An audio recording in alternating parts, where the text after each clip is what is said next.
সমুদ্রনগরী কক্সবাজারে প্রদর্শিত হচ্ছে আইসিসি চ্যাম্পিয়ন্স ট্রফি। পৃথিবীর দীর্ঘতম সমুদ্র সৈকতের লাবণী পয়েন্টে এই ট্রফিটি উন্মোচন করা হয়েছে। বিস্তারিত জানিয়েছেন আমাদের কক্সবাজার প্রতিনিধি অর্পণ বড়ুয়া।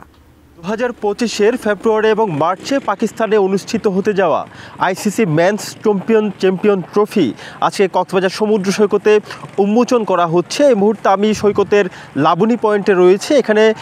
এখানে বিসিবির পক্ষ থেকে আমরা দেখতে পাচ্ছি এখানে ট্রফিটি উন্মোচন করা হচ্ছে। গতকাল সন্ধ্যায় কক্সবাজারে এই ট্রফিটি আনা হয়েছে এবং এখানে সর্বসাধারণের জন্য পর্যটক সহ স্থানীয় ক্রীড়ামোদী এবং কক্সবাজারের সাধারণ মানুষের জন্য ট্রফিটি এখানে উন্মোচন করা হচ্ছে। ঠিক এই মুহূর্তে আমরা দেখতে পাচ্ছি, যদিও বিসিবির পক্ষ থেকে জানানো হয়েছিল যে সকাল 10টার সময় উন্মোচন করা হবে, তবে এখানে খানিকটা প্রস্তুতির জন্য সময় লেগে গিয়েছে। তবে বিকেল 3টা পর্যন্ত এই ট্রফিটি কক্সবাজারে থাকবে বলে আমরা জানতে পেরেছি। পরবর্তীতে এই ট্রফিটি আজকেই ঢাকার উদ্দেশ্যে চলে যাবে এবং ঢাকায় বসুন্ধরায় একটি প্রোগ্রাম রয়েছে। বসুন্ধরায় ট্রফিটি সর্বসাধারণের জন্য পরবর্তীতে উন্মোচন করা হবে।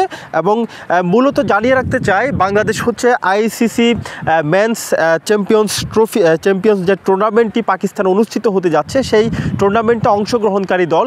মূলত এই আইসিসি চ্যাম্পিয়ন্স টুর্নামেন্টে যে সকল অংশগ্রহণকারী দেশ রয়েছে, সে অংশগ্রহণকারী দেশসমূহের মধ্যে ট্রফিটি যে উন্মোচনের অংশ হিসেবে মূলত বাংলাদেশে এই ট্রফিটি পাঠানো হয়েছে এবং এটি বিসিবির তত্ত্বাবধানে এখানে কক্সবাজার সমুদ্র সৈকতে সর্বসাধারণের জন্য এই মুহূর্তে আমরা দেখতে পাচ্ছি উন্মোচন করা হয়েছে। কক্সবাজার সমুদ্র সৈকত থেকে এটুকুই ছিল এখানকার ট্রফি উন্মোচনের সবশেষ খবর।